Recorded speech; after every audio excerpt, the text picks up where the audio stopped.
J. 15h, 16h30. Cyrielle Sarah Cohen. Bonjour à toutes et à tous et bienvenue sur Radio J. Ravi de vous présenter cette nouvelle émission aujourd'hui jusqu'à 16h30 avec mon invité, comédien sur les planches depuis 30 ans avec près de 30 pièces de théâtre révélées par la télévision en partie pour son rôle du capitaine Fred Caïn dans la série télévisée Caïn sur France 2. Bruno Debrante est discret mais pas moins talentueux et de retour sur France 3 dans Le Voyageur dont il tient le rôle principal à découvrir dans le 7e volet de cette série policière le mardi 24 janvier à 21h10. L'occasion bien sûr, comme toujours, de poser le projecteur sur notre invité en direct live sur nos plateformes streaming radioj.fr et sur Radio J. 15h, 16h30. Cyrielle Sarah Cohen. Radio J. Alors on dit Cain.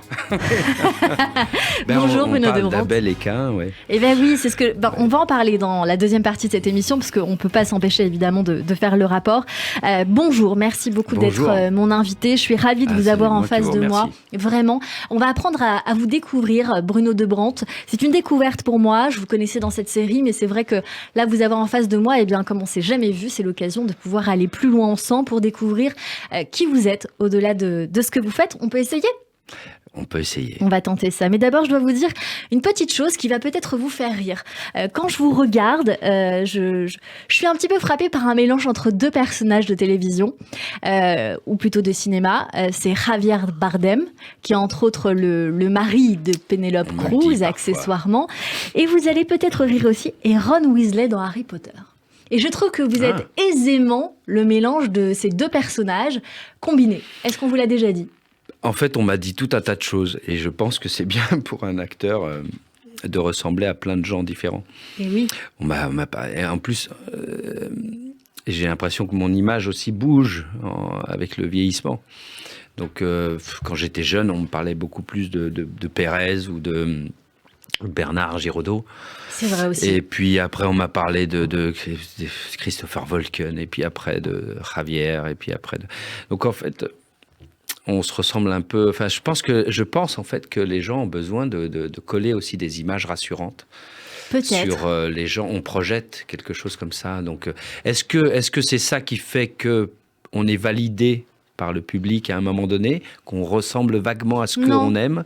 Non, je sais pas. Vous savez, c'est l'éternelle question aussi. Est-ce que finalement on cherche dans nos amoureux ou amoureuses ou l'image lointaine de notre papa ou de notre maman? Est-ce qu'on va pas chercher des images toujours rassurantes, quoi? Peut-être. Ça, donc c'est finalement, une un acteur qui a une espèce de visage protéiforme, c'est plutôt pratique. C'est plutôt rassurant pour vous. Pratique et rassurant. Pour le public, en tout cas. Pour moi, je sais que je ressemble pas à grand-chose. Non, ça, je suis pas d'accord avec vous. Et on va en parler de tout ça, justement. On va rentrer dans tout cela. Mais d'abord, le début, toujours le début. Bruno Debrante, vous êtes né le 20 septembre 1969. On ne sait pas où. Où ça ? Alors, je suis né à Dreux, moi. Vous êtes né à Dreux. D'après ce que dit le machin civil. Je suis né à Dreux. J'en ai aucun souvenir. J'y serais resté à peu près une petite année. En fait, je suivais mon père ouvrier. Mon père était un ouvrier, un tourneur, fraiseur, très doué de ses mains. Voilà, et donc à cette époque-là, il travaillait beaucoup. Comme il était un ouvrier très qualifié, il travaillait beaucoup dans ce qu'on appelle l'intérim, pour finir finalement dans des grandes maisons d'assaut et comme conseiller d'ingénieur dans Dassault et à l'époque ça s'appelait Thales, autre chose, Thomson, voilà. Trois marques citées. Donc voilà, ça c'était le début. Le début c'était Dreux, donc moi je suis bosseron, comme les bâtards, les chiens, et ça me va très bien. Qu'on appelle les bosserons. Même si maintenant je travaille avec un Malinois.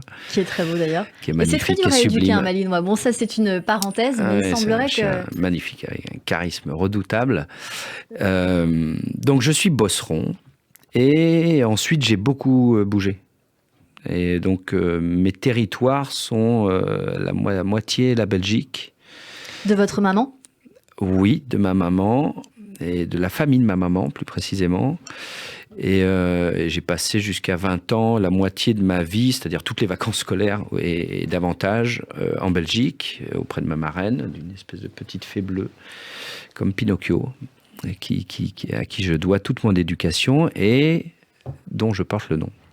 Qui est De Brandt. Parce que de base, votre nom de famille, c'est Rouillon. C'est Rouillon, du ruisseau, le Rouillon de mon papa, et la famille de ma mère, c'est De Brandt. Enfin, la cousine, la petite, enfin, c'est compliqué, mais c'est des ramifications. Qui est votre marraine, donc. Qui est ma marraine. Une cousine, très bien. Donc la première fois que je me suis retrouvé au théâtre, comme tous les petits mecs, j'étais en difficulté avec mon père, et donc j'avais pas du tout envie de mettre son nom sur l'affiche. Et puis surtout, je pensais que c'était un one-shot, quoi. Je pensais que je ferais une pièce pour m'amuser, puis que c'était terminé. Vous aviez quel âge à ce moment-là, Bruno De Brandt ? J'avais 21 ans, peut-être. Mais à ce moment-là, vous savez à peu près ce que vous voulez faire, parce que c'est une surprise pour vous, mais plus jeune, vous rêviez pas de ça. Vous rêviez d'être aventurier, partir en expédition avec Hubert Rees, Haroun Tazieff ou encore Jacques-Yves Cousteau. Et c'est un point commun que vous avez avec l'actrice, je sais pas si vous vous connaissez, avec l'actrice Ophélia Kolb, que nous avons reçue. Ah, Ophélia. Ah oui, c'est vrai. Et c'est un point commun que vous avez. On n'a jamais eu cette conversation. Eh bien voilà, c'est l'occasion que vous avez de pouvoir en parler avec elle et d'un dîner. De cette évidence, vous allez faire des études de sport, de sciences. Donc, à ce moment-là... Parce qu'elle vient du théâtre, elle a un papa magnifique. Enfin, elle a une culture théâtrale inouïe, donc on parlait de ça surtout. Mais vous aussi, René De Brandt. Oui, alors moi j'ai rattrapé plus tard, mais c'est pas un patrimoine. C'est pas un patrimoine puisqu'elle a grandi en effet dans... Je n'imaginais pas une seconde qu'elle ait le même... d'accord. Ça s'est dit. Et donc, 21 ans, vous faites une pièce de théâtre. Cette première fois, racontez-nous et comment vous êtes arrivé sur les planches. Alors, cette première fois, il y a eu plusieurs petits... C'est-à-dire que maintenant, c'est facile, après passer les 50 piges, de prendre un peu de recul et puis de se dire, mais en fait, finalement, comment j'y suis venu ? Parce qu'effectivement, c'était pas... Il y a plein de petits repères comme ça, mais la toute première fois, est-ce qu'on considère que la première fois, c'est la première fois payé comme acteur et la première fois d'intermittence? Moi, j'ai envie de dire que la première fois, c'est émois. Le pied à l'étrier, les premiers émois. C'est ça qui m'intéresse. Qu'est-ce que ça a généré chez vous? Les premiers émois, en fait, je m'en souvenais pas, mais c'est mon pote Ronan.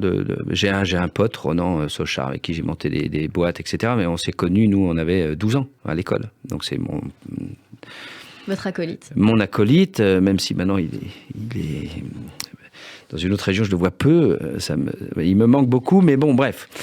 Ronan m'a rappelé l'autre jour, parce que lui, il était super doué en dessin, en écriture. Il avait déjà écrit, il avait déjà écrit 100 pièces, 100 chansons, un temps, c'était lui. Bref, c'est pour ça qu'on a monté tout un tas de boîtes ensemble. Et il m'a rappelé en m'envoyant une affiche qu'il avait dessinée à l'école, avec un portrait de moi qui est incroyable.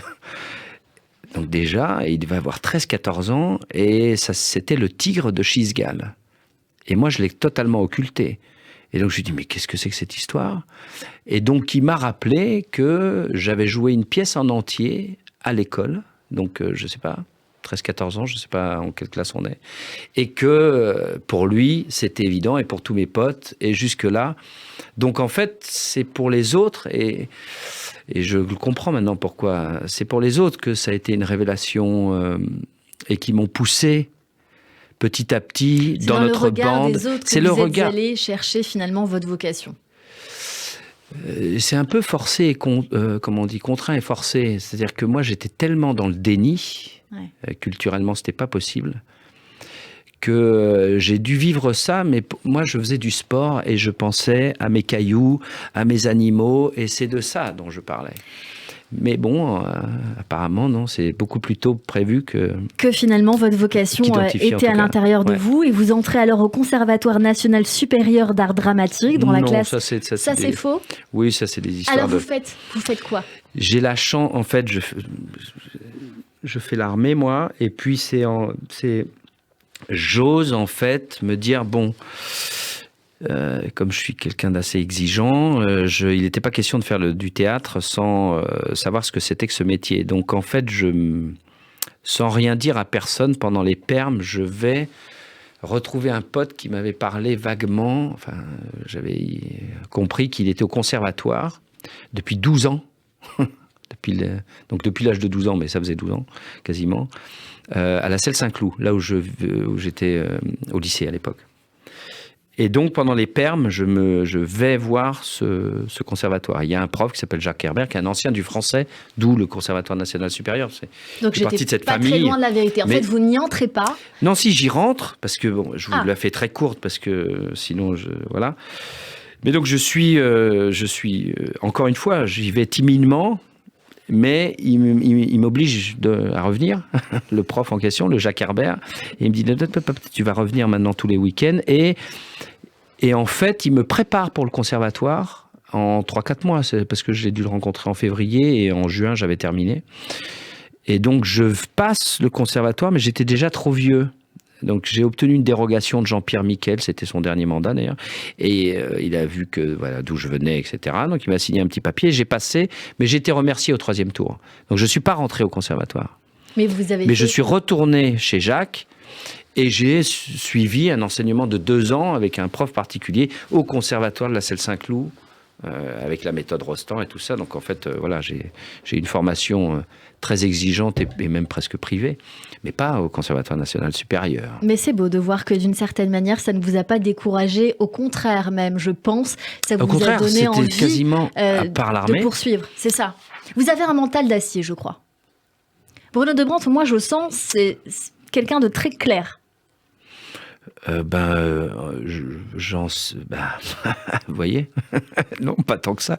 Non, si j'ai eu une formation de sport, j'ai eu une éducation d'abord, une formation sportive et puis un attrait pour la physique, la chimie, voilà, quelque chose de très terrien, très rigoureux qui j'imagine, a formé un esprit extrêmement exigeant et volontaire aussi. Mais j'aspire et ce métier m'a permis d'ouvrir mon esprit et d'essayer de faire, se faire épouser le yin et le yang, j'en sais rien, en tout cas m'ouvrir le plus possible. Et là, vous me trouvez en ce moment, vous m'invitez au moment où je ne sais de moins en moins de choses. Vous commencez votre carrière, ceci dit, comme comédien de théâtre, dans des pièces de théâtre classiques, comme la majorité des acteurs, évidemment. Vous allez alterner des pièces classiques, contemporaines. Vous allez jouer dans Roméo et Juliette, L'Avare de Molière, Thomas More, ou encore Ou l'homme libre de Jean Anouilh, Jacques et son maître de Milan Kundera, ou encore Un tramway nommé Désir de Tennessee Williams. Près de 30 pièces de théâtre. Beaucoup plus que ça, Voilà, plus aujourd'hui, qui fait que vous êtes, selon moi, une bête de scène. On va en parler dans un instant avec Christophe Barbier, évidemment, mais vous allez aussi démarrer dans des petits rôles au cinéma, à la télévision, et participer notamment aux séries comme Quai numéro 1, Sauveur Giordano et bien d'autres, évidemment. On va vous voir évidemment dans Engrenage, et vous rejoignez aussi Peur sur le lac, Plan B sur TF1, et je crois qu'en fait on comprend bien votre esprit aventurier, puisque vous privilégiez les genres historiques et policiers, toujours en quête d'action pour peut-être satisfaire ce rêve de gosse. Est-ce vrai ? Vous avez dit beaucoup de choses. C'est vrai. Mais effectivement, pour finir sur l'aventurier, oui, c'est bien ça. C'est de rester à tout prix dans l'enfance et de jouer aux cow-boys et aux Indiens, oui. C'était ça votre... Et avec une idée de performance, c'est-à-dire de dépassement de soi. C'est ce qui m'attirait, moi, chez les aventuriers, chez les époux Kraft, chez Tazieff, chez Gilles de Gênes. C'est le côté pionnier, les époux Curie. Enfin, depuis tout petit, j'ai toujours été fasciné par l'aventure biologique, physique, humaine. Les astronautes m'ont jamais attiré, par exemple. Par exemple, j'ai jamais voulu être astronaute ou aviateur.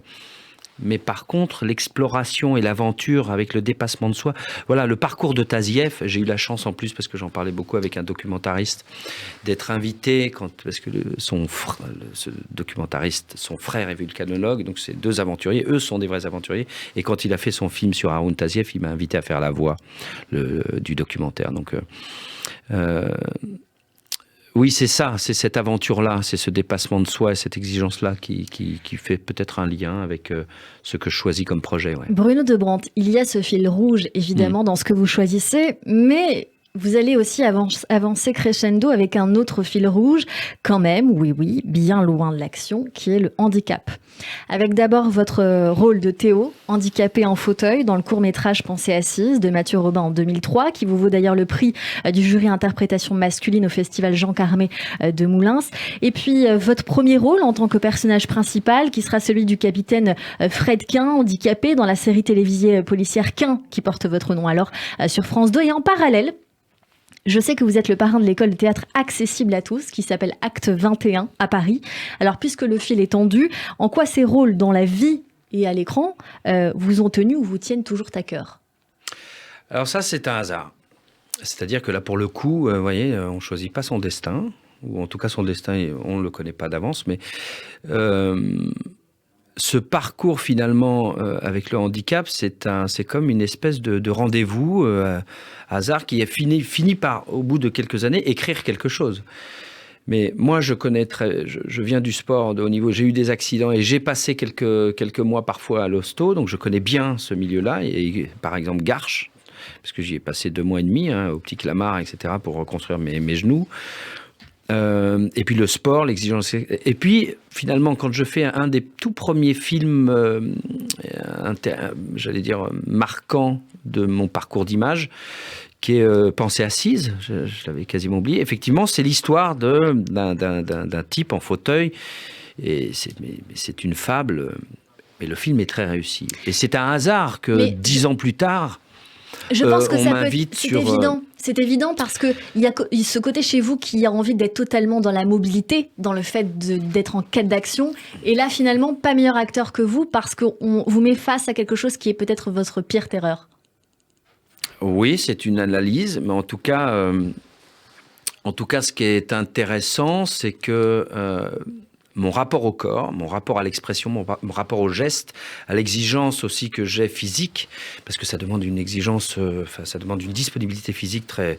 Il faut passer 8 heures, 10 heures dans un fauteuil tous les jours pendant... Donc c'est la raison pour laquelle j'en ai fait des conférences. Pourquoi on ne prend pas un handicapé mais parce que ce ne serait pas possible. Il faudrait une logistique médicale, infirmière, parce que c'est très dur. Ma disponibilité, le fait que voilà, je sois cavalier, que j'ai fait des films, des cascades, je fais mes cascades, c'est peut-être ça qui a attiré, qui a fait que la productrice s'est dit tiens, essayons Bruno là-dedans, parce que un fauteuil, il va s'amuser avec, peut-être. Après, moi, j'ai une autre analyse. Parce que ça aurait pu échouer, c'est-à-dire peut-être que le rendez-vous que j'ai avec ces personnages et qui fait qu'à un moment donné, il y a une rencontre avec le public, c'est l'investissement total que j'y mets, moi, et c'est cette espèce de parabole qui m'intéresse énormément et qui me suit depuis ma fascination du théâtre, c'est-à-dire de l'approche du geste, qui était pour moi un monde étranger par rapport à mes rêves d'enfance, qui étaient plutôt animalier, nature, etc., aventure. Mais tout d'un coup, ma fascination du geste, quand j'ai fait pour la première fois, au-delà de jouer, de faire l'acteur, parce que je le boudais, ça, être vu me faisait peur, et puis c'était pas du tout dans moi. Donc c'est l'anthropologie théâtrale qui m'a plu.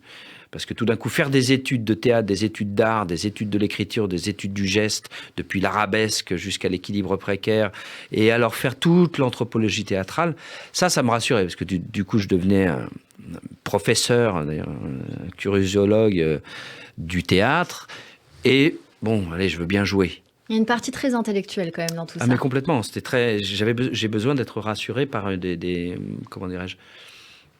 Alors maintenant, j'y reviens, parce que j'ai besoin d'autre chose, mais il me fallait un argument de sens et de poids pour prétendre, oser être visible, raconter des histoires, faire le clown. Moi, pour faire le clown, pour oser, je suis pas du tout, je suis très pudique, je suis très timide. Alors maintenant, j'ai appris à parler, mais pour oser me présenter aux autres, il faut que j'ai quelque chose à dire. Et il faut que ça ait du sens. Donc il fallait que je me rassure en étudiant. Et on sent ce sens-là chez vous, Bruno de Brandt. Et comme la vie est bien faite, un cadeau finalement qui rassemble peut-être toutes vos envies. Vous devenez personnage principal de la série Le Voyageur, le capitaine Jan Kodinski, sur France 3 depuis quelques temps maintenant. C'est un personnage qui a une histoire, au-delà de l'histoire même, puisqu'au départ, vous deviez reprendre un autre rôle principal. Mais vous aviez proposé autre chose. Alors, je ne sais pas à quoi vous faites allusion. Au départ, vous deviez reprendre le rôle d'Éric Cantona. Oui, c'est dans ce sens-là que vous voulez le dire. Oui, mais si, c'est-à-dire que voilà, il y a eu, c'est surtout que, on parlait de sens, j'étais moins en train de réfléchir, on était juste après le confinement, on venait de passer un an et demi en question, tous être remis en question. Et j'étais moi en train de réfléchir, ça faisait à peu près un an, puisque j'ai arrêté K1 en 18, Engrenage 18 et demi ou 19. Enfin, donc l'aventure de série que j'avais passée pendant 10 ans s'achevait, et j'étais en train de me dire je vais plus refaire des séries parce que il y a des contraintes industrielles qui me posent des soucis, des problèmes. Donc je préfère maintenant me concentrer sur des histoires bouclées, donc des unitaires, ce qu'on appelle des unitaires, des 4x52, des 3x52, bref, avoir l'objet littéraire ou la proposition artistique que je maîtrise de bout en bout avant de m'y jeter et avant de dire oui ou non. Ce qui n'est pas le cas sur des séries de flux où on est dépassé par l'industrie. Et j'y reviens. Et donc, à ce moment-là, j'étais en résistance. Et l'aventure du voyageur avait eu lieu, je n'avais même pas vu, avec Éric Cantona. Il y avait eu 4 films. Et quand on me l'a proposé, on m'a raconté que ça s'était terminé, voilà, que ça se faisait plus, mais qu'il ne voulait pas lâcher le concept. Et moi, j'ai dit non. Et puis, ils ont insisté. J'ai vu très vite j'ai lu le concept, et tout d'un coup, ça a été une révélation pour moi de sens. Oui. C'est-à-dire que tout d'un coup, sur le service public, j'avais l'occasion, à travers un personnage, de refaire le voyage qu'on avait tous fait ensemble pendant le confinement, c'est-à-dire se réinterroger sur le sens de tout, de notre travail, du lien avec les gens, etc., sous couvert d'une fable policière. Donc là, j'ai accepté le travail, mais avec des conditions, entre guillemets, une proposition artistique en disant voilà, réinventons le personnage, parce que sinon je vois pas l'intérêt de refaire ce que faisait le King, parce que d'ailleurs j'ai eu besoin de sa bénédiction. Moi je voulais dire à Éric Éric, moi je prends la suite que si tu m'y autorises. Et donc vous devenez ce personnage, le capitaine Jan Kandinsky, ami de Tom Bareski, qui est l'ancien héros de cette série, Éric Cantona. On va en parler dans un instant du personnage, parce que j'ai envie qu'on aille au fond des choses. Vous restez avec nous, on continue cette émission avec bien sûr le comédien Bruno De Brandt dans Le Voyageur, mardi 24 janvier sur France 3. Tout de suite, le rappel des titres sur Radio J, on revient. Radio J. 15h, 16h30. Cyrielle Sarah Cohen. De retour sur Radio J, merci beaucoup de passer votre après-midi avec nous jusqu'à 16h30 avec mon invité aujourd'hui, l'acteur Bruno De Brandt dans Le Voyageur, à découvrir ce mardi 24 janvier sur France 3. Et puis bien évidemment, il y a quelques secondes, le journal de l'information et le rappel des titres d'Eva Soto. Et vous me disiez en off il y a quelques secondes, Bruno De Brandt, que vous étiez très troublé par ces informations. Pourquoi ? J'ai été troublé tout simplement parce que c'est j'avais l'impression d'être dans un autre pays. J'avais l'impression en fait d'entendre des choses qui me sont très lointaines, dont on parle ici et là, qu'on pioche, mais c'est pas les informations que j'écoute d'habitude. Et donc tout d'un coup, entendre parler de Netanyahou, d'un parc public, d'une femme d'une mère qui, bref, je vais pas pouvoir redire les informations, mais du coup j'étais touché sans savoir de qui vraiment me parlait, en me disant oh là là, mais sur ce dossier je suis pas du tout à jour. Bref, donc j'étais troublé parce que j'avais l'impression qu'on me parlait de ce que je connaissais sans en connaître une miette. C'est pour ça qu'on existe, Bruno De Brandt. Mais c'est génial. Non, mais comme quoi, vous voyez, vieux et lourd apprend tous les jours, comme dirait l'autre. Comme quoi, ce que je disais à ma fille encore qui a eu 18 ans là, pour savoir, il faut absolument avoir aucune habitude et il faut acheter 15 journaux. Il faut écouter 15 radios. Il faut croiser les informations et il faut ouvrir tout un tas de trucs. Il ne s'agit pas d'accumuler de la connaissance, mais aller piocher partout. Parce que là, voilà, moi, je suis réalerté alors que je crois être un type informé. Là, j'ai rien compris. C'est comme si on m'avait parlé une langue étrangère en me donnant des souvenirs d'émotions. Enfin, c'est très bizarre. Donc voilà, je sais pas si Merci. je suis clair. Merci pour cette appréciation, bien sûr. Bruno Debrandt, on va revenir à la série pour laquelle vous êtes là aujourd'hui. Mardi 24 janvier à 21h10, on va pouvoir apprécier le 7e épisode de la série Le Voyageur qui s'intitule Le Roi Nu. Je crois que ça a été tourné à Caen, si je dis pas de bêtises, en Suisse romande, où finalement votre personnage, Kandinsky, traque un tueur en série dont les nombreux crimes ont été répertoriés dans le fameux mystérieux cahier de Tom Bareski dont nous parlions tout à l'heure, joué auparavant par Eric Cantona, et où on retrace votre parcours finalement pendant près d'une année dans cette série que j'ai pu visionner. Parlez-nous de ce personnage alors et de ce qu'il y a de vous dedans. Alors, je ne vous raconte pas l'histoire du parcours du personnage, du film. Hein. Non, ce qui m'intéresse, c'est de savoir qui est ce personnage et comment vous l'avez fait évoluer, qui il est. Comment on l'a fait naître. C'est-à-dire qu'à l'origine, donc dans la création du Voyageur, même si ce qui est génial avec cette série, c'est que c'est un concept. Le voyageur, ça peut être n'importe qui. C'est ça qui est habile et intéressant. C'est-à-dire que moi, demain, si je me tire, il peut y avoir n'importe quel autre acteur ou actrice qui vient incarner le voyageur. C'est une idée. C'est une très belle idée, d'ailleurs. Bref, ceci étant dit, donc du coup, comme le King, Eric Cantona, avait déjà pris le costume du voyageur et qu'il y avait déjà 4 films qui existaient, il y avait une empreinte et une trace très forte dans le public. Donc, et surtout, quand le personnage a été présenté pour la première fois au public, il avait déjà 4 ou 5 ou 6 années de route. Donc, d'ailleurs, c'était l'ambiguïté du premier numéro qui était vachement intéressant. C'est-à-dire qu'il a fallu attendre la moitié du film, au numéro 0, au premier film que le public a découvert, pour se demander si ce personnage dans un van avec une barbe, un bonnet, machin, n'était pas le méchant c'était le héros. Il y avait une ambiguïté qui était super intéressante. Quand moi, je suis arrivé, qu'on m'a proposé de poursuivre le concept, je ne pouvais pas, moi, reprendre l'incarnation d'une bestiole comme Eric. C'est pas possible, j'ai pas du tout le même profil, j'ai pas la même carrure, j'ai pas la même histoire publique non plus. Là, on a une espèce de... Voilà, c'est un monstre, c'est le King, il n'y a rien à faire. Moi, je suis un fan. Donc, moi, j'ai une approche qui n'a rien à voir. Donc, en fait, on a réfléchi à comment on allait pouvoir rendre hommage et à la figure du voyageur, donc à l'archétype voyageur, à Eric, à ce qu'il avait laissé déjà comme trace dans ce concept.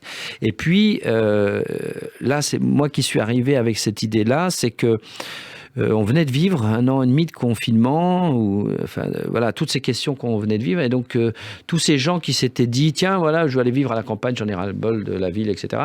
Et je vais essayer d'être bref.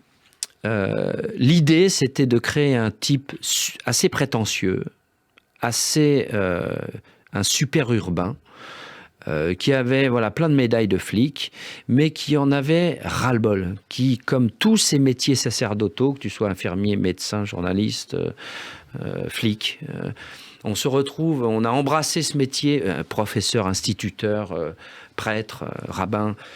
Tu as embrassé le métier ou la fonction avec beaucoup d'amour et beaucoup de croyances, beaucoup de foi, beaucoup d'idées, avec des rêves d'enfants, vétérinaires, machin. Et puis, au bout de 15 ans, tu es fatigué par la hiérarchie, tu es fatigué, tu perds le sens. Tu te dis, mais à quoi ça sert ? Qu'est-ce que je fais ? C'était ça l'idée de ce personnage. Et c'est ce qu'on voit, puisque en tout cas, ce volet-là, cet épisode, vous êtes flic en disponibilité, vous tracez votre route, vous allez en quête justement de ce cahier, essayer de trouver un assassin, tout simplement.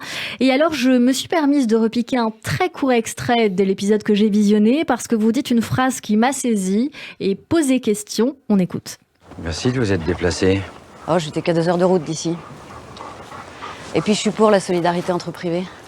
Je suis pas détective privé. Ah bon ? Personne vous paye pour enquêter, vous ? Personne me demande d'enquêter. Au téléphone, vous m'avez dit que vous étiez en disponibilité de la police. Ça veut dire que vous n'avez pas de salaire ? Vous arrivez à survivre ? Oui. Et on vit très bien quand on survit. Voilà. Merci pour ce choix. Cette Vous allez phrase faire plaisir à m'a... l'auteur. C'est vrai. Je suis restée sur cette phrase alors que l'actualité, vous le savez, nous brûle, notamment demain avec la réforme des retraites qui démarre. Je ne pouvais pas ne pas vous poser la question de savoir ce que vous pensez de cette phrase, Bruno Debrante. Mais je ne vais pas vous répondre précisément sur cette phrase. Je vais être à nouveau sérieux. C'est-à-dire que c'est pour ça que j'ai accepté de jouer ce personnage. C'est que grâce à cet auteur magnifique qui est Hervé Corian, qui est au-delà d'être un excellent scénariste, parce qu'il a une liberté, il a une puissance d'écriture impressionnante, mais c'est qu'au-delà de ça, parce que le scénariste est un grand technicien. Il faut qu'il raconte en très peu de temps ou dans un format une fable. Un auteur, il peut partir comme un acteur il peut avoir des tas de belles idées, mais il faut pouvoir encore les organiser en très peu de temps ou dans un format défini. Et Hervé Corian additionne ça. Il est un grand auteur doublé d'un super scénariste. Et ce qui l'intéresse et pour moi c'est une rencontre, c'est une magnifique rencontre, la productrice Lisa Pilu et Hervé Corian. On s'est accordés tous les deux, c'est pour ça qu'on a réorienté le projet. On s'est accordés tous les trois, et après avec les réalisateurs qu'on invite sur le projet, à écrire le maximum de sens et à ouvrir et à poursuivre le débat que nous avons eu pendant cette parenthèse du confinement sur qu'est-ce que c'est que la sobriété heureuse, qu'est-ce que c'est, est-ce que j'ai besoin de travailler pour vivre. Vous voyez, j'ai reçu un courrier de mon maire à Montreuil dans ma boîte aux lettres sur la question des retraites, sur travailler pour vivre ou vivre pour travailler. C'est le mot du maire de Montreuil. J'oublie son nom. Mais il va faire la grève, lui. Le 19, là, jeudi. Voilà, on est dans ce débat. Ce débat, et là, moi, c'est ça qui m'intéresse, de faire le clown dans le service public et de poursuivre le débat. Le débat public. Bruno Debrante, vous êtes très loin d'être un clown dans le service public, je préfère quand même le signaler parce que votre personnage est quand même très profond. C'est pas péjoratif pour moi de faire le clown. Non, mais on voit que vous êtes un personnage quand même très sérieux avec beaucoup de profondeur, même si vous êtes quand même très discret dans votre manière de travailler dans ce rôle. Vous avez évoqué le mot fable il y a quelques secondes, alors ça me permet de rebondir sur cette phrase qui est censée être ce qui vous résume dans cette série. Vous n'êtes pas un mouton, vous êtes un loup, pardon. Et alors... dans cet épisode que je vais tenter de résumer, on va pas tout dire, mais vous êtes au plus proche du sujet, le roi nu dans tous les sens du terme, en quête du moindre indice, car un indice est un indice, et notamment ce ticket numéroté qui va nous questionner dans les affaires de l'assassin qui a tué plusieurs femmes de différentes manières. On va laisser le soin aux auditeurs de découvrir, c'était juste pour résumer un petit peu ce qui nous attend. Et alors juste une petite chose... que je n'ai pas l'habitude de voir, que nous n'avons pas l'habitude de voir et qui est pour moi une force dans votre série, c'est que votre scénariste n'a pas eu peur de tuer un rôle principal. Oui. Je ne vais pas dire lequel, mais c'est assez novateur. C'est très peu courant de voir ça. En tout cas, c'est en une fraction de seconde, quelqu'un qui a une grande importance disparaît. Donc on voit que c'est aussi des choses qui peuvent arriver dans la vie, donc on peut s'assimiler. J'allais vous demander quel est le succès de cette série. Je pense que ça en fait partie, si je peux me permettre de résumer comme ça, parce que le temps passe. C'est une série qui a énormément de succès, toujours près de 5 millions de téléspectateurs. France 2 et France 3 a fait des miracles. On le voit avec les séries Alex Hugo, Capitaine Marlowe ou encore César Wagner, parce que j'ai eu Gilles Alma il y a quelques jours. Super, excellent. Je voulais juste vous poser une dernière question par rapport à une phrase du scénario. Un prêtre vous demande si vous croyez en Dieu, ce à quoi vous répondez « Il m'arrive de penser que Dieu croit en moi ». Qu'en est-il dans la vie pour vous, Bruno Debrante ? C'est fou, parce que vous voyez, en me posant la question, je suis ému. Vraiment. J'aurais pu répondre la même chose. C'est ça la force de cette série, c'est que sous prétexte, dans un cadre policier, qui est nécessaire pour parler au public, en fait c'est une écriture profonde. On parle du temps, on parle de sacré, on parle la fable par exemple du roi nu, puisque c'est l'épisode qu'on va voir. Oui. Rien que l'introduction sur la fable du roi nu est une proposition philosophique d'entrée. C'est-à-dire que ça peut paraître un peu pompeux, je vais vous dire, on est en train de faire on est en train de faire une série qui est super intéressante, super. Mais c'est ce que je crois. C'est-à-dire que vraiment. Et il vaut mieux que vous croyez ça. Non, mais vraiment, je la défends et je m'y investis corps et âme parce que il y a vraiment quelque chose à défendre sur tout ce qui se raconte et même en filigrane, c'est-à-dire que on parle des vraies valeurs qui ont été réinterrogées, c'est-à-dire le temps, le sacré, la foi. Voilà, ça a l'air d'être une toute petite phrase, mais ça permet, si vous voulez, de faire exister en très peu de temps des vraies humanités. C'est pas seulement des personnages. Arrêtons-nous là, les téléspectateurs seront au rendez-vous et nos auditeurs dans Le Voyageur mardi 24 janvier sur France 3 en première partie et puis évidemment la semaine suivante. Dans cette partie d'émission, on découvre toute la culture du moment ou d'avant selon vos goûts pour découvrir des choses que vous affectionnez, qui vous ressemblent ou qui pourraient vous plaire. On y va. Et mes acclamations, mon enthousiasme, viva notre bienfaiteur. Olé, olé. Et tout de suite en direct avec nous, Christophe Barbier nous emmène au théâtre pour découvrir davantage d'informations sur vous. Bruno Debrante au théâtre. Bonjour Christophe. Bonjour Cyrielle, bonjour Bruno. On va être dans la continuité de ce qui a été dit parce qu'en fait le théâtre, c'est la recherche de l'humanité. Vous connaissez l'alchimie du comédien, Cyrielle, hein. C'est l'être humain qui apporte au personnage qu'il incarne sa personnalité, ses fragilités, ses blessures secrètes, et en échange, un rôle joué ne laisse pas intact le comédien, il pèse sur son parcours à venir, il sculpte son futur. Particulièrement au théâtre d'ailleurs, le spectacle vivant est plus incandescent que l'audiovisuel, car il peut marquer au fer rouge. Être tous les soirs un autre devant des êtres vivants venus pour vous voir, cela n'est pas anodin. Alors regardons le parcours de Bruno. On a le sentiment que des auteurs, des personnages ont pu influencer son destin et les choix qu'il a fait par la suite.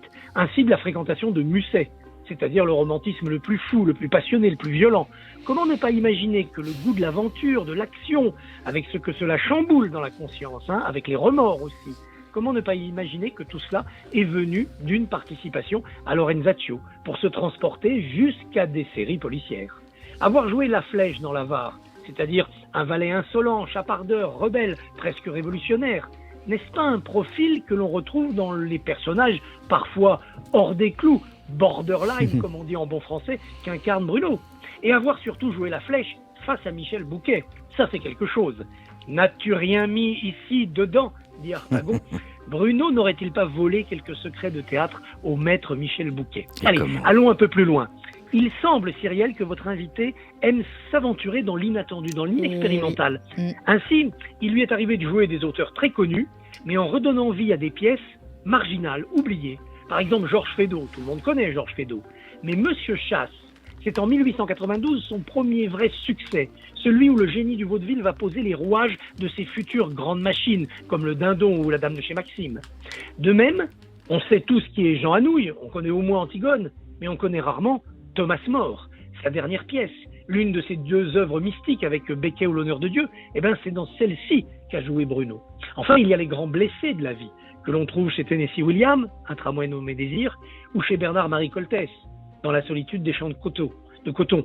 Là aussi, des pièces abordées par Bruno, là aussi, difficile de ne pas penser que ces personnages l'ont aidé à incarner, par exemple, des héros cassés, brisés par la vie, handicapés. Bref, Cyrielle, le théâtre n'est pas une psychanalyse, mais tout de même, ça donne quelques pistes. Merci beaucoup Christophe Barbier. Vous étiez en direct avec nous aujourd'hui puisqu'il y a quelques secondes on entendait Bruno me dire mais il est où Christophe Barbier? Donc vous êtes par téléphone. Il est où? Vous êtes où Christophe? Je suis pas loin du théâtre de Passy où je vais jouer ce soir. Et oui, au théâtre de Passy. Alors, bien évidemment, on ne vous a pas oublié, Christophe. Je sais que c'est parfois compliqué de parler de sa propre pièce, donc sachez que vous serez chroniqué très bientôt par Hélène Kuttner sur Radio J. J'en tremble. Qui est venu vous voir. Merci, monsieur Barbier. Merci beaucoup, Bruno. Christophe. Merci. Allez, tout de suite, la chronique émotion de Jérôme Goulon. Radio J, l'émotion de Jérôme Goulon. Bonjour Jérôme. Bonjour Cyrielle, bonjour Bruno. Bonjour. Dans cette chronique, on va parler d'artistes que vous aimez. Et on commence en musique avec un chanteur que vous écoutez en boucle actuellement. Ce sont vos mots qu'on va faire découvrir aux auditeurs de Radio J. Il s'agit de Guillaume Farley. On écoute un extrait.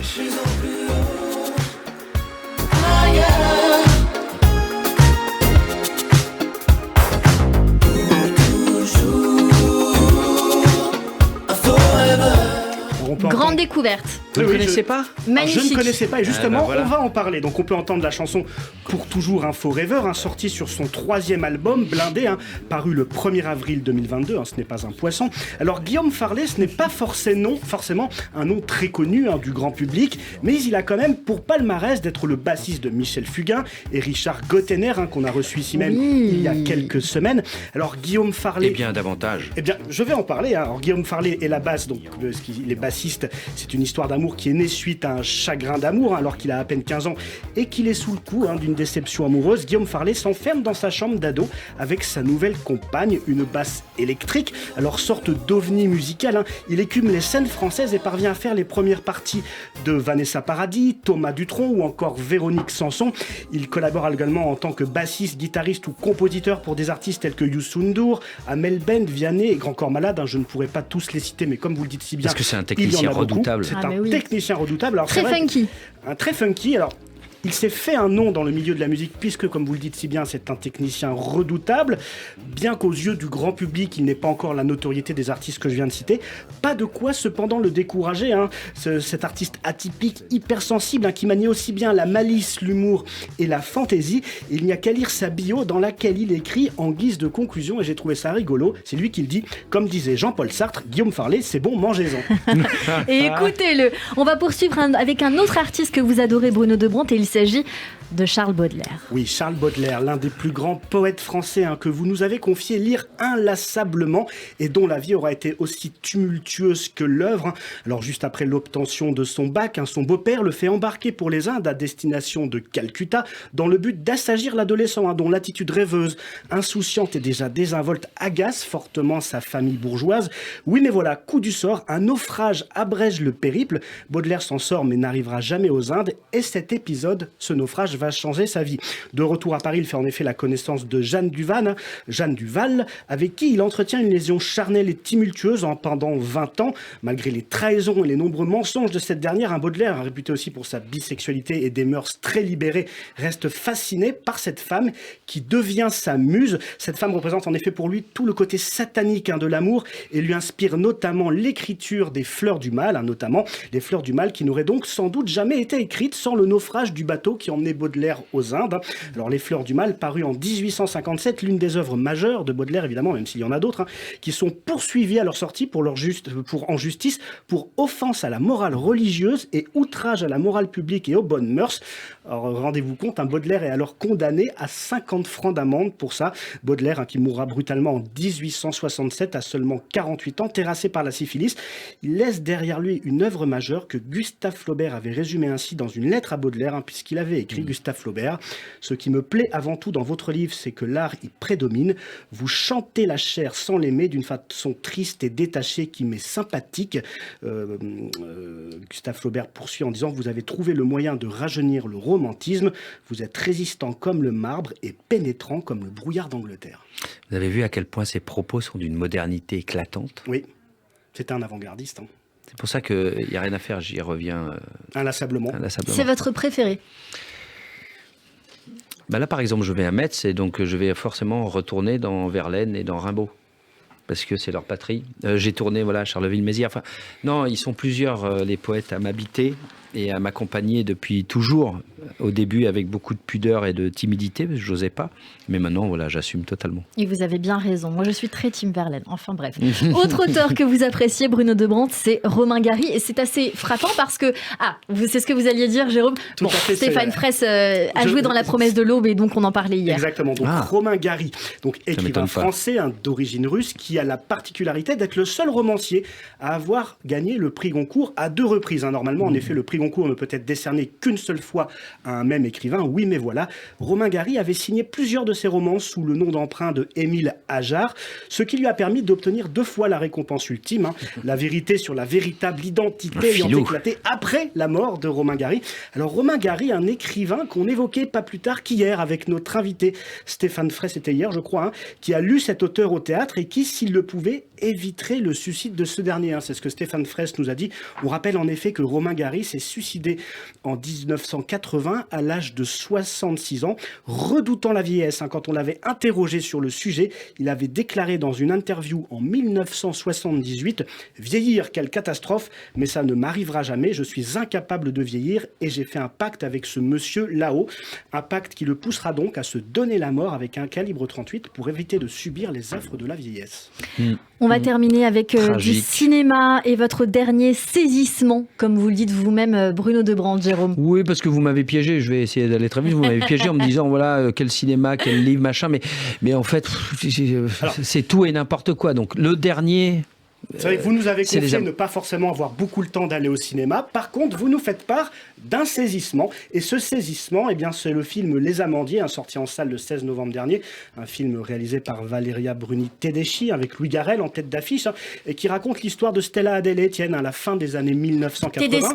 Tedeschi, j'ai dit fait crier dans l'oreillette. Donc les trois amis passent le concours d'entrée des Amandiers, de l'école fondée par Patrice Chéreau et Pierre Roman. Lancés à pleine vitesse dans la vie, la passion, le jeu et l'amour, les trois héros vont vivre ensemble le tournant de leur vie, mais aussi leur première grande tragédie. Les Amandiers, un film dans lequel on est dans l'attente perpétuelle de ce qui va se passer dans le plan suivant. Quel acteur va performer, quel couple va se former, que va-t-il arriver à tel ou tel personnage. Alors Les Amandiers, c'est aussi une véritable plongée dans les années 1980, avec ses cabines téléphoniques, ses vêtements d'époque, mais aussi le fléau de cette décennie qui se heurtait de plein fouet au sida, un thème abordé dans ce film. Je n'en dirai pas plus pour ceux qui ne l'ont pas vu. Je terminerai juste par une question, Bruno Debrante, parce que vous dites que ce film a été votre dernier saisissement. C'est pas courant qu'on nous parle d'un saisissement pour un film. Qu'est-ce qui vous a touché, vous, dans ce long métrage de Valérie Bruni Tedeschi?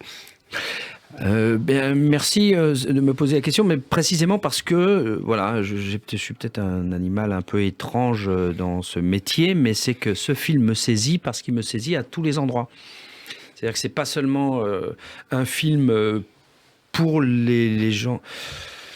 Comment dire ? On a toujours l'impression dans nos métiers qu'on s'adresse à nos propres corporations. Ce film-là, il parle d'une époque, vous l'aviez très bien dit, des années 80. Donc là, c'est un peu égoïste, c'est aussi mes années. Enfin, même si c'est 10 ans plus tard, moi, que je vais avoir 10 ans de retard par rapport à cette époque-là. Mais c'est quand même une histoire de nostalgie. Donc c'est ça qui me saisit, c'est de voir aussi un point de vue sur une époque que j'ai connue. Ça parle d'une affaire de troupe, donc ça pourrait être confidentiel, ça pourrait ne s'adresser qu'aux acteurs qui ont vécu cette époque-là et qui savent ce que c'est que d'être acteur voilà. Alors que pas du tout. Le film, et c'est la prouesse, je crois, de Valéria, c'est qu'elle arrive d'une histoire très personnelle et finalement très confidentielle qui est une troupe, alors qui est l'histoire des acteurs d'une troupe en particulier qui est celle de Chéreau et d'un lieu particulier qui est celle des Amandiers, à en faire quelque chose d'universel. Et c'est ça qui me saisit. Ce qui me saisit, c'est d'arriver coûte que coûte, et c'est ce que j'essaye d'attraper moi ici et là, c'est d'arriver à faire de l'infiniment grand, de l'infiniment petit, du personnel à l'universel. C'est finalement de raconter la fable. C'est pour ça que les grands livres nous plaisent depuis des milliers d'années. C'est que les grands livres nous parlent de nous tous, tout en parlant de petites fables très personnelles.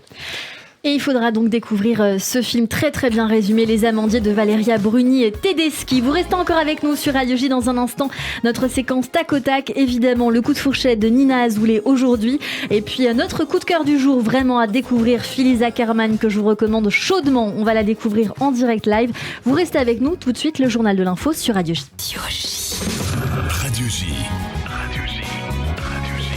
15h, 16h30. Cyrielle Sarah Cohen. De retour sur Radio J, merci de nous rejoindre si c'est le cas et si vous êtes avec nous depuis le début, merci beaucoup de votre fidélité avec notre invité aujourd'hui Bruno Debrante dans Le Voyageur qui sera sur France 3 mardi 24 janvier, c'est-à-dire la semaine prochaine, mardi prochain. Et puis évidemment dans cette émission Bruno Debrante, on a ce qu'on appelle le coup de fourchette, c'est-à-dire que vous vous faites croquer et aujourd'hui c'est avec Nina Azoulay. C'est pas grosse, c'est fin, c'est très fin, ça se mange sans fin. Je suis dilatée. Radio J. Radio J, le coup de fourchette. Bonjour Nina. Bonjour Cyrielle et bonjour Bruno. Bonjour Nina. Alors, ce soir, je voulais tous vous emmener chez Pierrot. Ce soir, oui, ce soir, voilà, j'emmène toute l'équipe de Radio J, si ça vous va. Là là, je sais que c'est votre restaurant préféré, Bruno. Ouais. Voilà. Bon, alors si c'est pas moi qui paie, c'est parfait. Hein, voilà.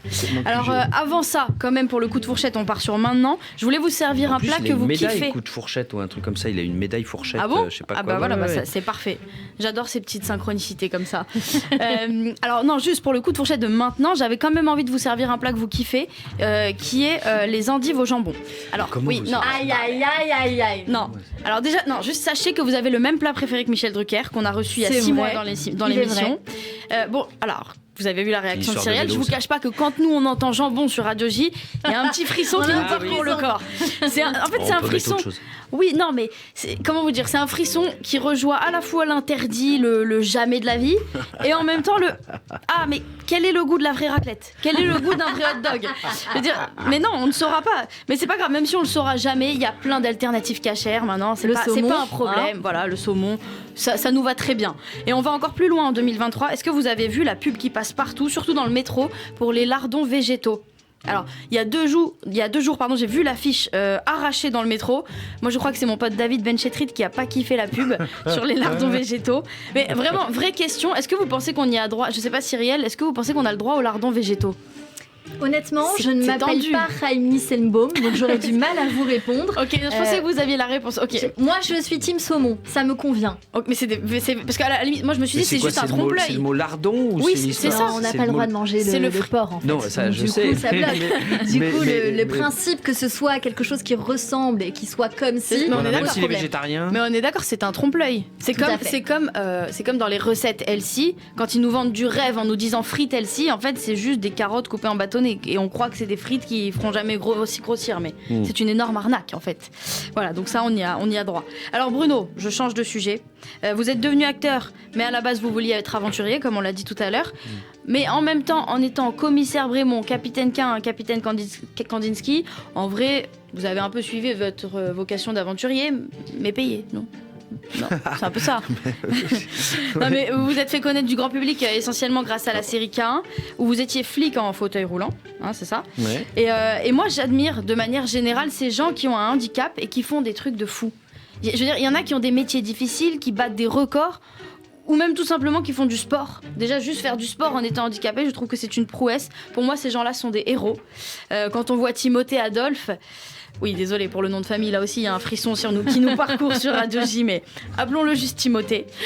Je peux également citer Abdelatif Baka, à qui il manque une jambe et qui a réussi, attention, à être plus rapide que les athlètes valides sur les Jeux de Rio. Absolument. Mais quand je vois ces personnes avec un handicap qui font toutes ces choses extraordinaires, j'ai envie de leur dire, mais pourquoi vous faites ça? Pourquoi vous faire tant de mal? Qui vous oblige? Alors oui, on va me dire, c'est pour repousser ses limites au maximum, se dépasser, mais moi je vous jure, j'essaye de me dépasser. Quand j'essaie de dépasser 4 squats, je veux bien faire tous les efforts du monde, mais au bout d'un moment, je n'y arrive pas. Donc pour moi, ces gens sont dans une autre sphère. Alors, je reviens juste à la série K1. Dès que j'entends ce nom K1, je pense à Abel et K1. Vous connaissez cette histoire biblique, Bruno, ou pas? En gros, pour ce que j'ai dit à l'auteur, la première fois, l'auteur-réalisateur, il m'a dit mais non, pas du tout, j'ai pas du tout écrit ça pour ça. Alors juste pour resituer rapidement. Oui, non, mais en 2 mots, voilà, c'était les 2 fils d'Adam et Ève, et Caïn a tué son frère Abel. Sauf que le mec, Caïn, il est quand même très fort, parce qu'il a donné lieu à de nombreuses interprétations théologiques, artistiques, psychanalytiques, anthropologiques. Je me dis, le mec, Caïn, il est quand même fort. Il n'a pas été source d'inspiration comme ça, Xavier Dupont de Ligonnès, non? Je sais pas. Bon, c'était une idée qui m'a parcouru l'esprit. Et alors juste pour revenir sur les synchronicités dont on parlait tout à l'heure, ce qui est assez marrant, c'est que vous avez aussi joué un Abel dans la série Peur sur le lac, et le personnage qui disparaît dans la série Le meilleur d'entre nous s'appelle Abel. Et il était athlète. Donc j'ai fait une Cyrielle en fait. J'ai fait des petites connexions. Eh ben écoutez, je suis très fière de vous, Nina. Je suis très contente. Non, bravo. Mais c'est vrai, j'aurais pu la faire. Hein. Oui, mais totalement. Bravo. Bah merci. Voilà, vous m'avez inspiré, on va dire. Non, j'adore les synchronicités. Alors juste Bruno, dernière chose, il faut absolument que je vous parle d'un truc, une info qui tourne partout sur vous là depuis plusieurs jours. Ah, quel est le rapport entre l'endive au jambon et Abel et Caïn, c'est ça? Alors c'est encore plus important. La presse ne parle que de ça. C'est une information capitale que les médias relaient sur vous en ce moment. Je vous lis le gros titre. Bruno de Brandt et sa célèbre femme Marie Kremer, leurs fils ont hérité de la blondeur de leur mère. Ça c'est du scoop quand même. Mon Dieu. Non mais vous le saviez? C'est de l'info quand même. Je veux dire, maintenant on se demande quand les rédac chefs valident les gros titres, à quoi ils pensent quand même. Hein. Alors je finirai sur une dernière synchronicité qui m'a fait plaisir et elle est personnelle. C'est que votre fils s'appelle Nino.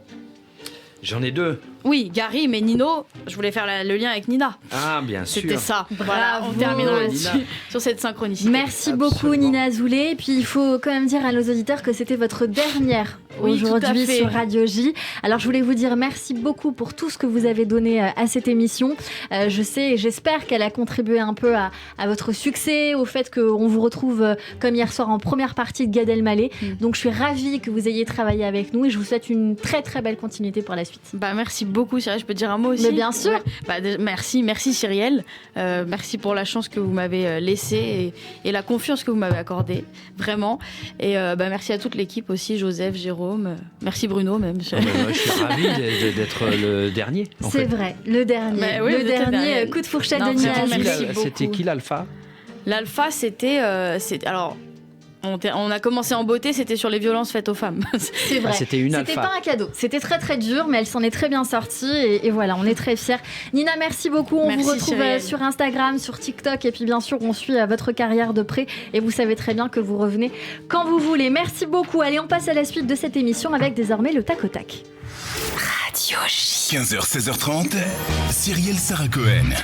Et tout de suite, on est en train d'offrir un café à Bruno Debrande parce qu'en effet, il va falloir être bien réveillé pour cette partie de l'émission. Bruno Debrande, je vous explique le tac au tac. 10 questions courtes et puis 10 réponses en 2-3 mots de façon assez rapide. On tente cette expérience? Je sais. On y va. La recette de l'amour, Bruno Debrande. La première chose qui vous vient en tête. La tendresse. Le ou les sujets qui vous préoccupent le plus en ce moment. L'état du monde. Si vous pouviez changer de peau, vous seriez qui ou quoi? Une femme. Quel est le plus beau compliment qu'on puisse vous faire, Bruno Debrande? Le plus beau compliment qu'on puisse me faire. J'ai passé un bon moment avec toi. Qu'est-ce que vous avez fait de plus fou pour quelqu'un? De plus incroyable. C'est très intime, ça. C'est vrai. Vous voulez un joker? Je peux vous donner un joker, mais un seul. J'ai apporté un poisson rouge à une amoureuse au lieu d'une fleur et je suis tombé sur sa mère. La plus belle qualité humaine pour vous, qu'est-ce que c'est, Bruno Debrande? La plus belle qualité humaine. La générosité? Non, la curiosité, probablement. Vos 3 grands plaisirs dans la vie? 3 choses que vous adorez faire au quotidien ou en ce moment? Voir, écouter et aïe, ressentir, sentir. La 3e fois. Ça irait peut-être. Non, c'était pas une blague, c'était voir, vraiment voir, entendre. Tous les jours, c'est-à-dire que je m'y applique tous les jours. Votre surnom, Bruno Debrande? La 3e, je ne sais pas, m'y appliquer. Votre surnom? J'en ai pas, je crois. Ok. En tout cas, je les connais pas, ils n'osent pas me le dire. Votre philosophie de vie, qu'est-ce que c'est? Votre philosophie de vie au quotidien?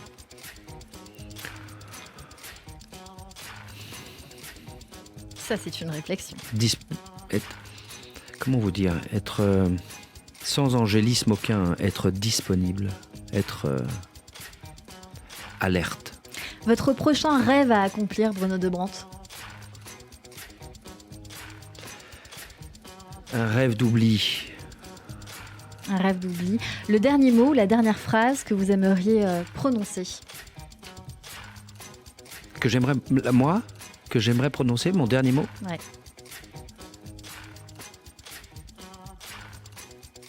Je peux en dire 2? Oui. C'était bien. Oui, c'est vrai que c'était bien. Et on va continuer ensemble sur Radio J, puisque tout de suite, avant le coup de cœur artistique, évidemment, qu'on a l'habitude de faire découvrir avec Philly Ackerman, eh bien, c'est votre portrait vu par Joseph Agostini. Radio J. 15h, 16h30, Cyrielle Sarah Cohen. Radio J. Radio J. Le portrait psychologique. Et comme toujours à la fin de cette émission, on a pour habitude de débriefer ces minutes passées ensemble, dans quelques instants de la musique. Mais d'abord, Joseph Agostini, à ma gauche, a noté scrupuleusement tout ce qui s'est dit dans cette émission, Bruno, tout ce que nous avons évoqué. Et je crois qu'aujourd'hui, il y a beaucoup de choses à dire et beaucoup de choses même insidieuses, si je ne me trompe pas, Joseph. Absolument, oui. Bonjour Cyrielle, bonjour Bruno. Bonjour. Alors, vous parliez d'Haroun Tazieff tout à l'heure, mais moi, je pense à Laurent Terzieff en vous écoutant. Quel poète. Évidemment, je l'ai côtoyé un petit peu, juste assez, bien sûr. La première scène que j'ai faite, c'était avec ces grands gens, ces grands messieurs du théâtre, Laurent, Raymond Hermantier, Jean Mourat. Et évidemment Laurent Terzieff, qui en dehors des chanteurs et des concertistes, c'est le seul qui m'ait fait dresser réellement les poils sur les bras, alors que j'étais à l'orchestre. Enfin, j'étais très très loin. Vous voyez que derrière Tazieff, il y avait Terzieff et je l'ai entendu. Ouais, c'est vrai. Alors, hors de soupçon, voilà ce que je dirais en vous écoutant. Derrière le polar et le suspense haletant qu'il exige, la profondeur de l'âme humaine, la quête de la gravité, de la densité. Finalement, depuis toujours, vous expérimentez, vous fouillez, vous cherchez l'imprévu, comme nous l'a dit Christophe Barbier. Cela vaut pour le théâtre, la télévision, mais aussi dans la vie. Cet esprit aventurier se distille partout, et même si vous n'avez jamais voulu être cosmonaute, je dirais que vous avez les pieds sur terre et la tête dans les nuages. Un imaginaire au service de la créativité jusqu'au boutiste. Vous êtes d'accord jusque-là ? Mais oui, mais vous êtes psy ou on peut se voir après ou non ? Bien sûr, on peut se voir après. D'accord. Oui. Gratuitement en plus. Alors, on vit très bien quand on survit, dit votre personnage, dans des mots qui vous ont étreint tout à l'heure, qui ont fait poindre vos larmes. Vous avez été très émouvant pour celui qui vous écoutait. On entendait vraiment cet effet de vérité, comme ça, de cette phrase-là. Et je me suis dit que cette phrase-là pouvait très bien s'emmancher avec la deuxième. Il m'arrive de penser que Dieu croit en moi. Finalement, ce sont deux phrases qui vont particulièrement bien ensemble. Ouais, vous imaginez qu'on dit ça dans une série télévisée en prime. On partage ses émotions et ses mots. Oui, bien sûr que ça me touche. C'est l'essentiel de la vie, non ? Absolument. La survie et le sacré. La vie et le sacré. Décidément, il y a du sacré, allais-je dire. Il y a de la foi dans ce que vous nous avez raconté, la passion pour votre métier, l'exigence qu'il fallut pour ne pas céder à la facilité, pour continuer contre vents et marées à se renouveler, à se surprendre. Alors Bruno Debrande, vous nous avez fait part de vos saisissements finalement, avec cette heure et demie passée ensemble. Il y a quelque chose de très poétique, je disais Laurent Terzieff, très poétique jusqu'au bout qui a émané de vous. Un recul baudelairien, sans doute, à la fois ivre de vie et empreint d'une sourde mélancolie, à la fois dans le personnel et l'universel, microcosme, macrocosme, grandeur et humilité. Vous avez la petitesse des grands et la grandeur des petits. Et là, je reviens aux voyageurs. C'est exactement le projet et mon sacerdoce, c'est de faire de ce héros un invisible, pour rendre visibles les autres. Oui, c'est donc ça. C'est l'humilité. Oui, mais c'est un travail, c'est un acharnement, mais c'est en fait une quête. Et une quête parce que je la crois juste. C'est la seule quête juste, au fond, de réhabiliter les invisibles, de leur donner toute la place. Oui, mais c'est pas un militantisme. Je crois que c'est le devoir de chacun. C'est-à-dire que... et en même temps, j'entendais Édouard Baird l'autre jour... Je crois que c'est lui, qui disait que il fallait monter sur les tables et parler très fort et oser et que c'était dommage ceux qui se taisaient. Et j'adore cette idée-là. C'est-à-dire, c'est ça le paradoxe. C'est d'oser faire le clown à la télévision pour dire des choses humbles. Une citation de Baudelaire pour terminer. Tuer le temps qui a la vie si dure et accélérer la vie qui coule si lentement. C'est là, à mon avis, entre la lutte contre l'ennui pesant et la passion du jeu que vous nous emmenez, Bruno Debrande. Alors pour ça, merci. Merci à vous. Et merci beaucoup. Merci à vous, Joseph Agostini, tous les mercredis sur Radio J. Merci pour ce beau regard et ce joli portrait. Ah oui, merci. Je pense que ça va se poursuivre en off. Allez, tout de suite, c'est le coup de cœur sur Radio J. 15h, 16h30, Cyrielle Sarah Cohen. Radio J. Et pour finir cette émission, on va découvrir aujourd'hui un coup de cœur en direct. Pour moi, je vous le dis, chers auditeurs, comme j'ai cette honnêteté toujours avec vous, une star, parce qu'elle est unique. Phyllis Ackerman, pour son premier EP qui s'appelle Départ sans hasard. Bonjour Phyllis. Bonjour Cyrielle. Et puis bonjour Kevin Lelouch qui est avec nous aujourd'hui sur Radio J à la guitare. Merci beaucoup d'être là aujourd'hui sur Radio J. On va découvrir, si vous le voulez bien Phyllis, un premier titre avec vous en direct live et puis on en parle juste après. Est-ce que ça vous convient ? Moi, c'est nickel. Allez, c'est nickel. On découvre alors Curtain Bangs et c'est en direct live, bien sûr, sur Radio J.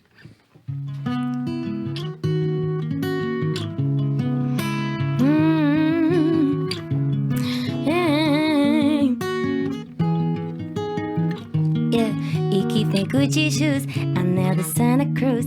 Il kiffe mon eyeliner, j'y ai passé 2 heures. Il kiffe ma dirty pants, ses grills sont icy gang. Il kiffe ma motherfucking bangs. Belle, quelqu'un m'a dit que j'allais tout casser. Ouais ma gueule, on m'a dit que j'étais bonne à tout péter. Pas de fake, rien à foutre d'être char, elles sont assez. Ouais fais gaffe à tes pines comment que j'ai besoin de personne.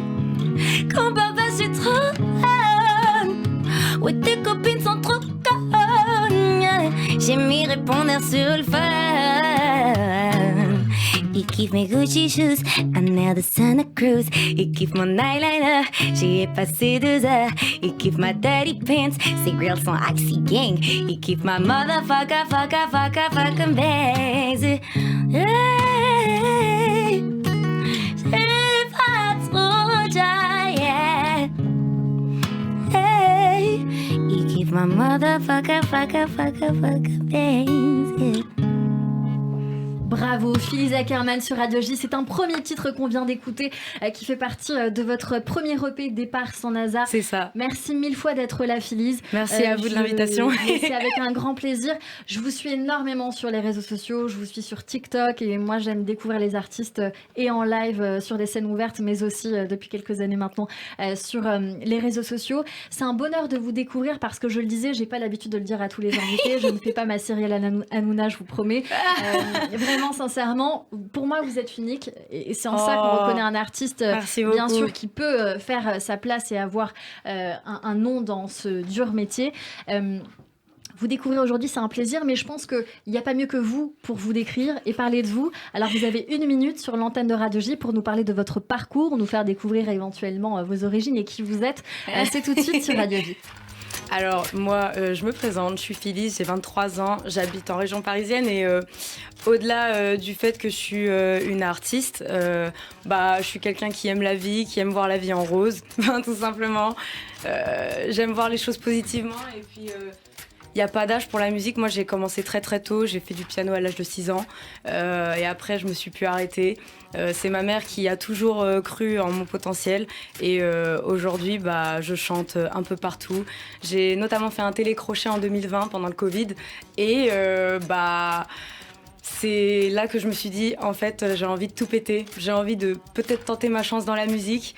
J'ai rencontré de fabuleuses personnes, dont Kevin Lelouch, avec qui je m'entends très bien. Et aujourd'hui, j'ai fait un projet qui s'appelle Départ sans hasard. C'est un projet qui me tient vraiment à cœur parce que c'est un projet qui explique un avant-après. Cette vie qui était sans musique, peut-être un peu monotone, avec des personnes totalement différentes, une vie complètement différente. Et c'est... Cette EP, ce projet représente un peu tout simplement ce saut, comme si je sautais d'une falaise en fait, tout simplement. Et c'est un sursaut de vie pour réaliser un peu votre rêve finalement, ce pourquoi vous êtes faite, c'est d'une évidence Merci. Incroyable. On vous retrouve sur TikTok, vous êtes très active, vous cartonnez aussi avec des reprises que vous filmez, il me semble, au Monoprix. Souvent au Monoprix parce que c'est le seul qui reste. Non mais lesquels lesquels parce que je pense que nos auditeurs ils ont envie de se dire on veut aller la voir et je sais que quand vous filmez en tout cas les gens peuvent vous accompagner, venir chanter avec vous puisque vous êtes au piano en solo et souvent des gens sont assez estomaqués de votre prestation et donc vous les filmez et c'est assez fou. Alors on peut me retrouver en général je fais des covers R&B, pop et souvent urbain, parce que je trouve qu'on n'en fait pas assez. En général, les gens qui chantent en gare, c'est souvent des titres similaires, comme Another Love, du Billie Eilish, et c'est tout à leur honneur, hein, c'est très chouette. Par contre, moi, ma cam, c'est surtout tout ce qui est urbain. Après, j'aime bien aussi tout ce qui est variété française. En fait, j'aime la musique en général, c'est chouette. On ressent que vous aimez tout quand on vous écoute, en tout cas sur ces covers-là, vous savez tout chanter. J'ai très envie qu'on fasse un petit medley avec Kevin Lelouch juste avant de se quitter. Je vais dire au revoir d'abord à Bruno De Brandt parce que je voudrais que vous fassiez vos titres. Juste Kevin, je vous ai en face de moi, on va tout dire, on se connaît un peu. On vous retrouve dans plusieurs événements privés puisque vous avez votre structure qui s'appelle Mojo Music. Exactement. Je voulais le signaler. Merci, vous pouvez venir en mode guitare sur des événements privés, des anniversaires, des prestations. Et puis vous êtes au Chouchou Hotel aussi. Exactement. Est-ce que vous êtes directeur artistique là-bas ou pas ? Alors, pas vraiment. En fait, je gère principalement la scène ouverte qui a lieu le lundi en after work, donc de 19h à 22h30. Et on a la chance de pouvoir recevoir plein d'artistes, dont Phyllis qui était là lundi dernier. On a passé une excellente soirée. Mais plein d'artistes qui veulent se produire, soit tout simplement pour venir chanter, pour venir prendre en assurance, comme ce fut le cas à l'époque à la Barba Negra et dans plein d'autres établissements. Et je suis très content de pouvoir organiser tout ça. On a une petite minute. Je vous remercie beaucoup. On va vous retrouver sur les réseaux évidemment. Je voulais vous dire merci beaucoup Bruno. Non, mais moi, ne me dites pas au revoir parce que moi j'ai envie de rester. Moi, et on va rester. Alors on se dit au revoir. On se donne rendez-vous avec vous mardi prochain évidemment pour Le Voyageur sur France 3. On poursuit en musique et on se dit au revoir comme ça. Ah oui, non, je reste. Allez, on y va, c'est parti. Et on se donne rendez-vous demain avec nos auditeurs, évidemment, sur l'antenne de Radio J. On y va, il nous reste très peu de temps, il nous reste 40 secondes. On y va, c'est parti, c'est comme vous voulez. C'est comme tu veux. La première, tête Kenza. On fait Kenza ici, votre album, allez, c'est parti. Kenza est si belle, tous comme le miel, c'est naturel. Elle rêve de soleil, toucher le ciel, perles vermeilles. Ses yeux de personne y voient toute une histoire. On peut y voir clair, elle fait la go, une rockstar. Son déhanché bouscule gratte-ciel du Qatar. Radio J. 15h, 16h30, Cyrielle Sarah Cohen.